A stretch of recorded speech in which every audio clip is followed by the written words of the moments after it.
Bonsoir et bienvenue au journal de l'actualité. Ici, Yvan Lavallée. Ce soir, on va traiter un thème qui intéresse beaucoup de monde. L'actualité en Syrie et plus à fond, l'intervention des États-Unis en Syrie. Avec nous, on a ramené Sean Smith, professeur à la culture arabe dans le musée Smithsonian à Washington DC. Et de l'autre côté, un citoyen syrien qui est un vrai témoin de l'actualité dans son pays, Mohamed Al-Salah. Bon, sois bienvenue, monsieur, ici, à notre programme. Et on voudrait commencer avec les questions. La première question qu'on a pour vous, monsieur. Devrait-il avoir une intervention américaine en Syrie?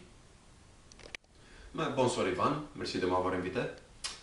Concernant le problème de l'intervention américaine en Syrie, moi je dirais que oui, parce que... Désolé, mon cellulaire. عندي 15 سنة. أربعة. Désolé, continuez. C'est correct.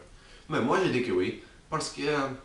prenons l'exemple d'un autre pays qui se trouvait dans une situation similaire il y a quelques années. Prenons l'exemple de l'Afghanistan.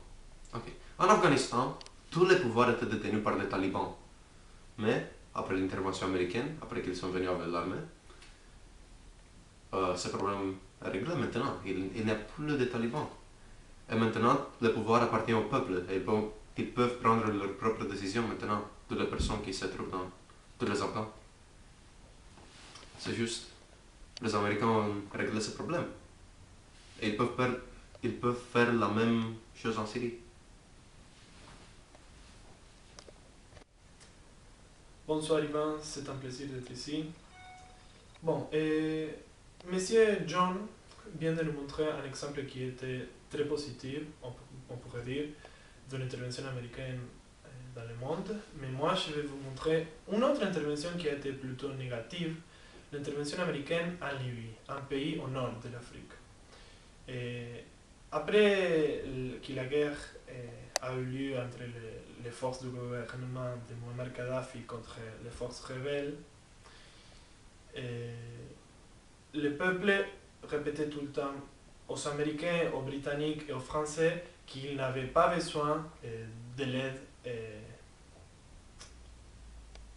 des autres armées. Ils pouvaient eux-mêmes s'en sortir. Mais quand même, les Américains ont entré dans le pays et maintenant, la Libye est divisée totalement. Et un pays qui était un des plus importants en Afrique est maintenant un pays très très pauvre avec une crise qui va durer beaucoup d'années. Donc, on ne veut pas avoir ça en Syrie, on n'a pas besoin de ça. Je vois. Une autre question concernant ce thème très délicat, je devrais dire. Pensez-vous que les Syriens sont capables de s'en sortir par eux-mêmes?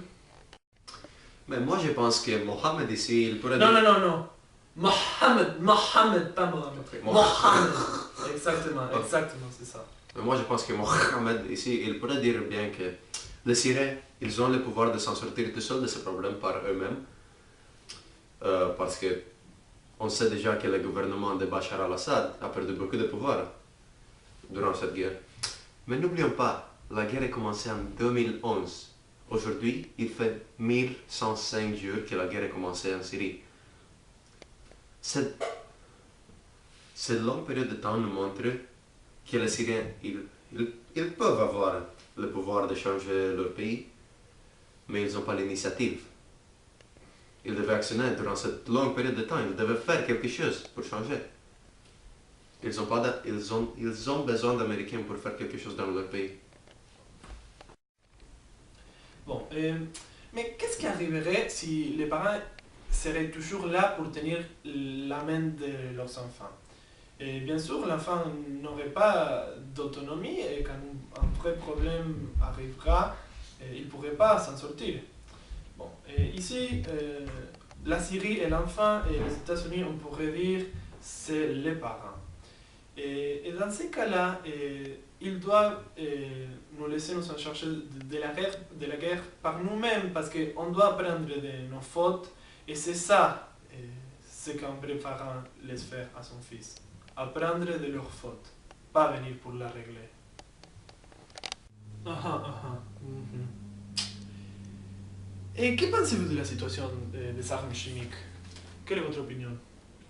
Mais selon Médecins Sans Frontières, jusqu'à date, 3600 personnes ont souffert de symptômes neurotoxiques à cause de l'utilisation de ces armes-là.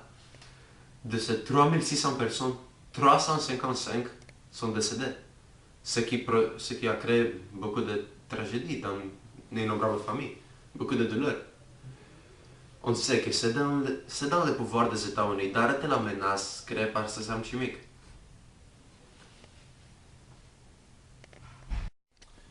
Si bien c'est vrai que les armes chimiques peuvent tuer un grand nombre, imaginons une intervention américaine.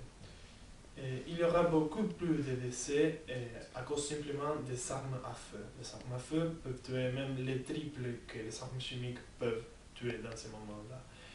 N'oublions pas les cas de l'Irak.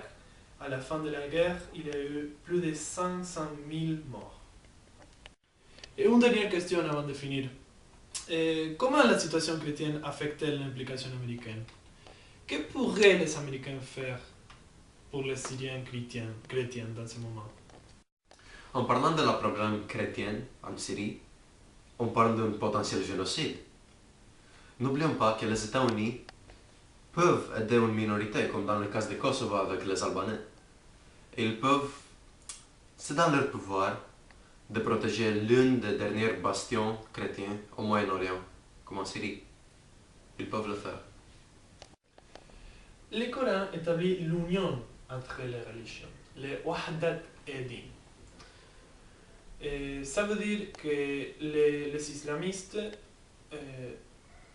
on respecte toutes les autres religions et en conséquence, les Syriens qui tuent des chrétiens, des frères chrétiens, parce qu'ils sont aussi des Syriens les chrétiens, ils ne suivent pas vraiment le Coran, ils sont des extrémistes.